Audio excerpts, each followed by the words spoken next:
Sinais que Deus usa. Falamos ali sobre algumas coisas que Jesus estava nos ensinando, né? Nos mostrando a respeito através dos sinais. Deus usa os astros como sinais. Lá em Gênesis, no capítulo 1, logo na criação, Gênesis 1:14, ali não está o versículo, mas é Gênesis 1:14, ele diz assim: disse também Deus, haja luzeiros no firmamento dos céus para fazerem separação entre o dia e noite, e sejam eles para sinais, para estações, para dias e anos. Ou seja, na criação dos astros, Deus já determinou qual era a função dos astros. Seria separar o dia e noite. Está fácil, gente? Está fácil, né? A gente entende. O Sol é quem determina o dia, né? A Lua é o astro da noite. Mas ele fala que não é só para separar dia e noite. Mas também os astros foram criados para sinalizar.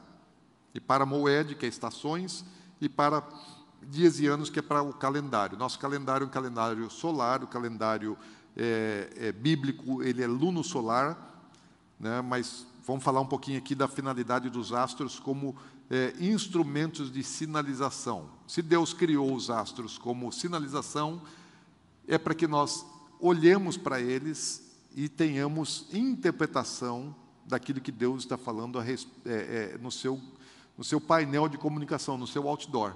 Então, o céu serve para comunicar, os astros servem para comunicar. E Deus fala através dos astros. Lá em Jó, eu não lembro agora qual o capítulo, né? Deus pergunta para Jó, você sabe quem criou o zodíaco?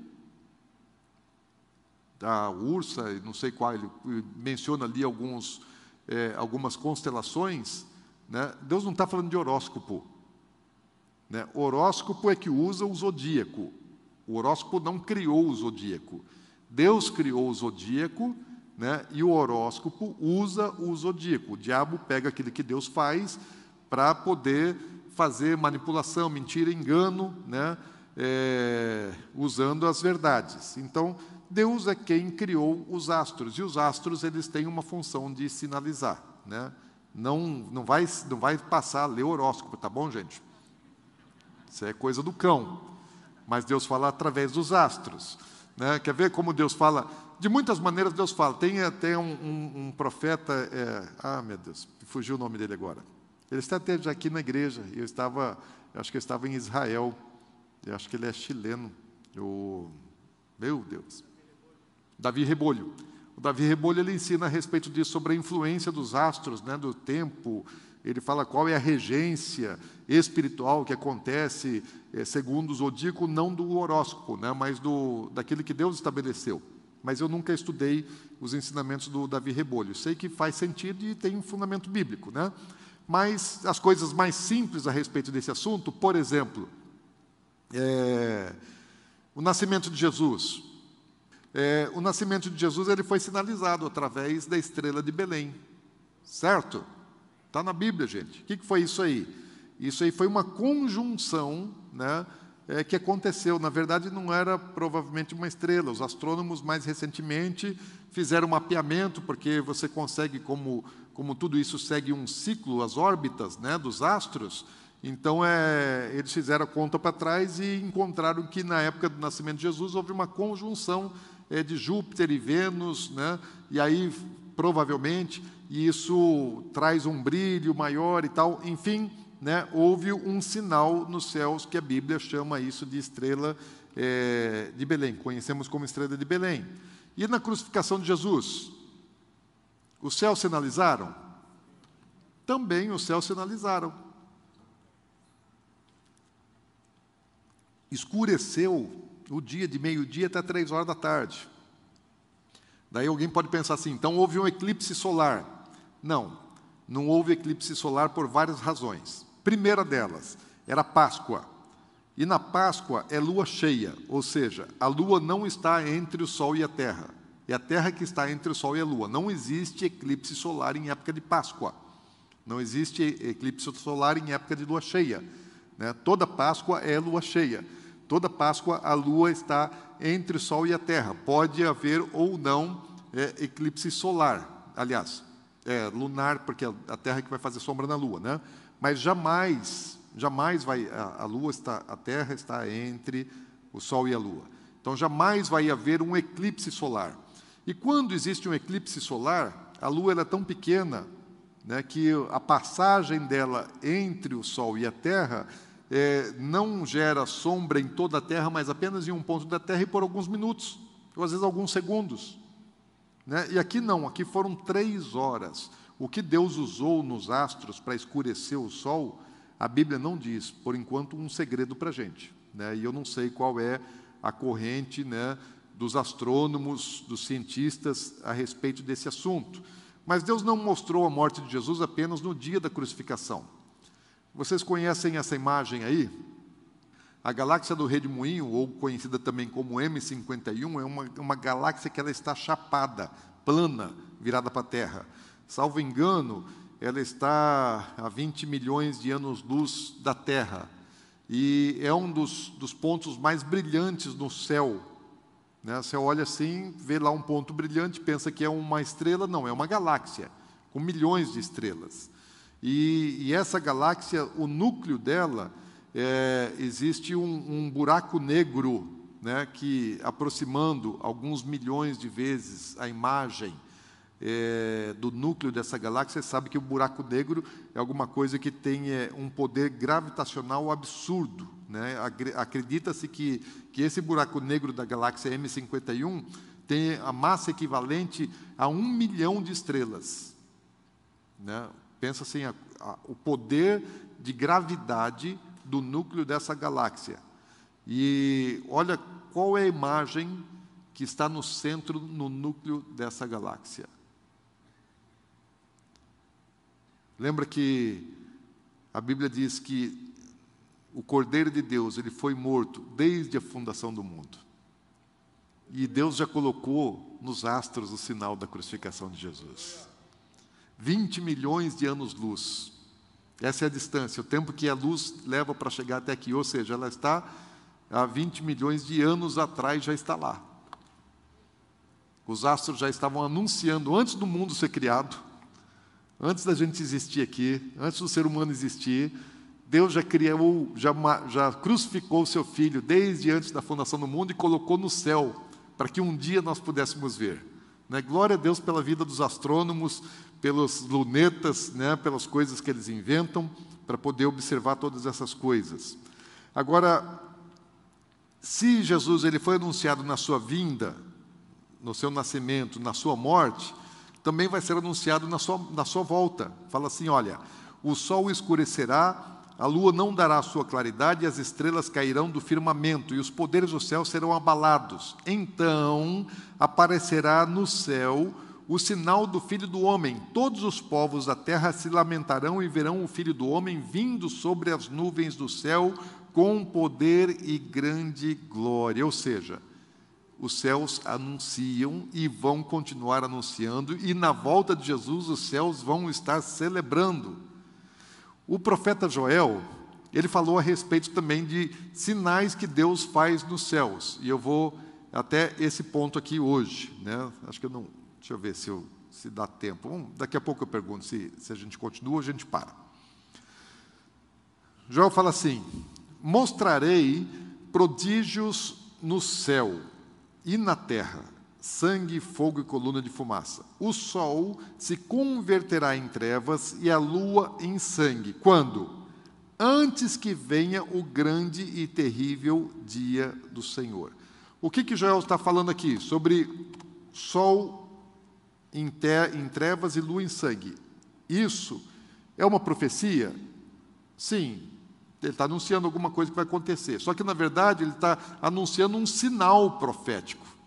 Porque a profecia principal não é o sol em trevas e a lua em sangue. Qual é a profecia principal? A chegada do dia do Senhor. O tempo do dia do Senhor. Então, antes que venha o grande e terrível dia do Senhor, lembra das dores de parto? Primeiro vem o princípio das dores, primeiras contrações, e depois vem a dor para valer.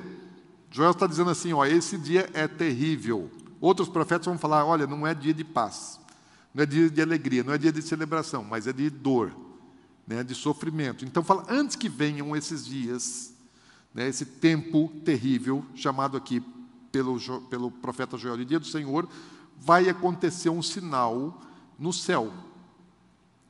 Vai acontecer um sinal no sol e vai acontecer um sinal na lua. Para que os astros foram criados? Para sinalizar, uma das razões.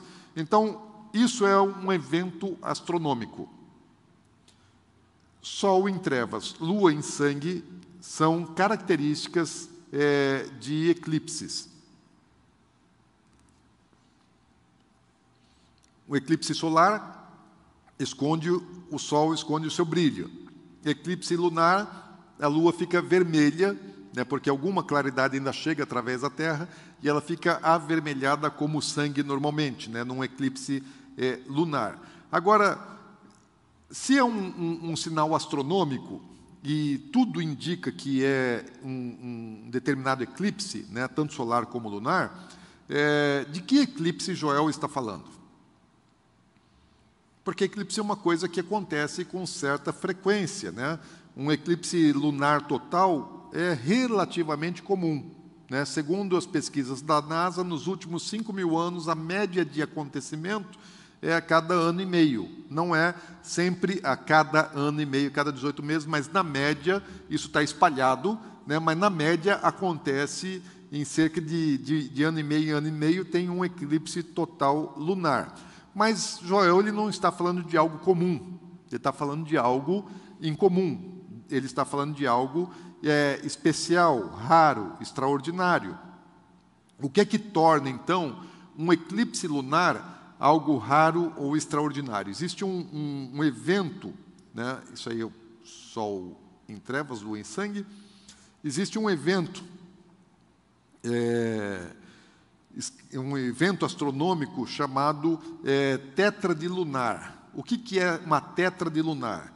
É quando nós temos eclipses lunares penumbrais, parciais e totais. Então, 3 tipos de eclipse lunar. Penumbral, que ela não passa, a lua não passa toda ela na sombra da Terra. Parcial, é que passa um pedaço. E total é quando a lua toda se esconde na sombra da Terra. Ok. Então, quando existem 4 eclipses totais, sem a interposição de um eclipse parcial ou penumbral, isso é uma tétrade lunar. É um evento, né, astronômico que acontece, mas não é com tanta frequência. Mas acontece, né? Agora, Joel ele não está falando de alguma coisa que acontece, ele está falando de alguma coisa realmente rara e especial. Então, o que é que pode tornar, né, um eclipse lunar ainda mais especial? É quando você tem uma tétrade lunar batendo com as datas de celebração bíblica. Então, nós temos aí a primeira de todas as festas bíblicas é Páscoa, e a última é Tabernáculos. São as festas mais importantes, de início e de final do ciclo. Então, pode, eventualmente, o eclipse lunar acontecer nessas datas? Sim. Por quê? Porque Páscoa sempre é lua cheia e porque Tabernáculo sempre é lua cheia, Sucote, né? E um tétrade lunar pode coincidir com as datas de celebração dessas festas bíblicas? Sim, raramente, porém sim. Nos últimos 500 anos, isso aconteceu 4 vezes. Para os próximos 1000 anos, não vai acontecer nenhuma vez. E nos últimos 500 aconteceu 4 vezes. Nas 3 primeiras vezes, estiveram associadas a eventos importantes com o povo judeu. Né, o primeiro lá em 1493, né, com a Inquisição Espanhola. Em 1949, 50, esteve associada à Guerra da Independência de Israel, e depois, em 67, a Guerra dos 6 Dias. Ou seja, porque tem que acontecer num biênio, né? Porque pega Páscoa e Tabernáculos de um ano, Páscoa e Tabernáculos do ano seguinte. Então, isso é um negócio raro, gente. É muita coincidência, né? Mas pode acontecer, e aconteceu. Agora, aconteceu da última vez em 2014 e 2015. Dessas 4 ocorrências que eu falei dos últimos 500 anos, né, aconteceu na época da Inquisição Espanhola, da Guerra da Independência, né, da criação do Estado de Israel e da tomada de Jerusalém, Guerra dos 6 Dias. E aconteceu 2014 e 2015. Agora, queria chamar a atenção para essa ocorrência, e especialmente para a última lua de sangue, a que aconteceu em Tabernáculos, primeiro dia de Tabernáculos, de 2015. Sempre aqui elas aconteceram no primeiro dia da celebração de festa, que a lua cheia, ela acontece no primeiro dia, ok? Páscoa tem 7 dias, Tabernáculos também. E qual é o dia da lua cheia? É o primeiro, né? Começa a festa na lua cheia. Então, aconteceu em 2014, na Páscoa de 2014, em abril. Depois, em outubro de 2014, aconteceu na festa de Tabernáculos. Depois, em abril de 2015, aconteceu novamente. E depois, no dia 28 de setembro de 2015, Tabernáculos aconteceu novamente. O que aconteceu nessa última, especialmente? Ela foi excepcional e diferente de tudo aquilo que nós já vimos em astronomia. Por quê? Primeiro, além de coincidir com uma festa bíblica, e sendo a 4ª de uma tétrade, fechando, ela aconteceu numa superlua, aconteceu num período de perigeu, é quando a Lua está mais próxima da Terra, ela está 30% mais brilhosa, 14% mais próxima da Terra e 30% mais brilhosa do que na média. Então, vocês já viram aquela lua assim e falam, olha como a lua está imensa hoje? Aquilo é uma supermoon, né? Uma superlua. E nem sempre, num eclipse lunar, é uma supermoon. Pode estar no apogeu, lá longe. Mas essa não, aconteceu no perigeu, muito perto da Terra. Ela teve uma imensa de uma visibilidade. Às vezes, um eclipse, ele só é visto num determinado ponto da Terra. Esse não, esse ele foi visto desde o Oriente Médio até a Califórnia, até quase lá no Alasca. Quem é que não viu? Não, o Japão não viu, os aborígenes não viram, o Oceano Pacífico não viu, o Havaí não viu, ou seja, a área menos populosa da Terra é que não viu. Mas desde o Oriente Médio até todas as Américas, toda a população mundial que está dentro desse parâmetro aí, pôde ver pelo menos a penumbral. E a total foi vista, né, lá no Oriente Médio, foi vista na Europa, foi vista nas Américas, e ela durou, no total, 5 horas e 10 minutos, ou seja, foi vista no mundo todo e ainda de uma durabilidade impressionante, porque às vezes elas duram questão de minutos. Alguns minutinhos e pronto, já acabou o eclipse. E esse durou 5 horas. O eclipse total durou 1 hora e 12 minutos, ou seja, até para quem ficou lá se maquiando, demorando, atrasando para ir ver, ainda deu tempo de chegar e assistir. Deus queria que o mundo visse. Uma outra coisa que torna esse eclipse aí ainda mais extraordinário, aconteceu no início de um ciclo, final do fechamento de um Shemitah, porque Tabernáculos acontece no início de um ano, no começo de um ciclo. Acabou o Shemitah, o ano Shemitah encerrou ali em setembro, lá pelo dia 15 de setembro acabou um ano Shemitah, que é o 7º ano de um ciclo de 7. Então, Deus trabalha com ciclos de 7. Então, fechou um ciclo, e aí começa um novo ciclo com um sinal. Bem no início de um ciclo, um super sinal, ele acontece no céu. Só que Joel, ele está falando assim, que seria sinal no Sol e na Lua. Ou seja, não basta acontecer sinal somente na Lua. Tem que acontecer uma conjunção astronômica que envolve o Sol e que envolve a Lua. E isso aconteceu em 2014 e aconteceu em 2015, ou seja, especialmente no ano de 2015. 2014 não, 2015. O que acontece? 2014 nós tivemos a lua de sangue, mas daí quando você chega a 2015, Israel tem 2 inícios de ano. Entenda isso. Existe início do ano, o calendário religioso, que começa no primeiro mês de Nissan, que é o mês da Páscoa, e tem o primeiro do ano civil, que começa em Tisrei, e é o mês da festa de tabernáculos. Então, existem 2 inícios de ano: início de ano religioso e início de ano civil. No dia 1º de cada um desses meses, sempre vai ser lua nova. Lua nova, a lua está entre o sol e a terra. E quando é lua nova, existe a possibilidade de eclipse solar. Só existe eclipse solar durante uma lua nova. E o que aconteceu no primeiro dia do ano religioso? Vamos ver se vocês vão adivinhar agora. Sol em trevas. O que aconteceu no primeiro dia do ano civil, do calendário judaico? Outro eclipse solar. Gente, e o que aconteceu na Páscoa? Eclipse lunar. O que aconteceu em Tabernáculos? Eclipse solar. Aí já não tem mais coincidência. A probabilidade estatística disso acontecer é 0,00000, um monte de zero aí, porque estatisticamente é algo improvável que aconteça. Mas aconteceu. Eu acredito, porque nos próximos 5.000 anos, pelos cálculos da NASA, esse negócio não vai acontecer. A NASA já fez contas, isso vai voltar a acontecer na astronomia?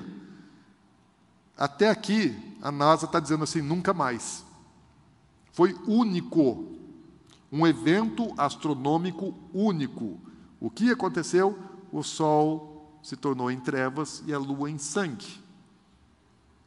Joel diz, antes que venha o grande e terrível dia do Senhor, o Sol vai eclipsar e a lua também. Para mim, foi o cumprimento de Joel, capítulo 2. Para mim, porque ali é só um sinal, gente. Não é o evento profético, não é o tempo profético, é o sinal que aponta. E o sinal é para ser visto. O que Deus fez? Fez com que o mundo visse. Deu tempo.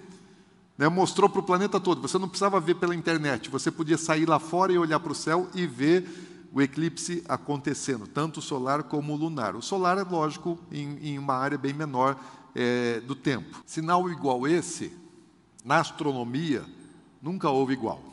Como eu acredito que isso é o cumprimento, Jesus disse assim, olha, ao verem essas coisas a suceder, exultai e erguei a vossa cabeça, porque a vossa redenção se aproxima. Do que Jesus está dizendo? Dos sinais. Fala assim, quando vocês virem os sinais, olhem para o céu. Bom, como eu conheço um pouco das profecias, eu acredito nelas, estudo a Bíblia e fico observando as coisas que estão acontecendo ao meu redor. O que eu fiz naquele dia? Fui para o Monte das Oliveiras, em Jerusalém, para ver a lua de sangue, para ver o sinal. Falei, é um cumprimento de uma profecia bíblica, eu acredito.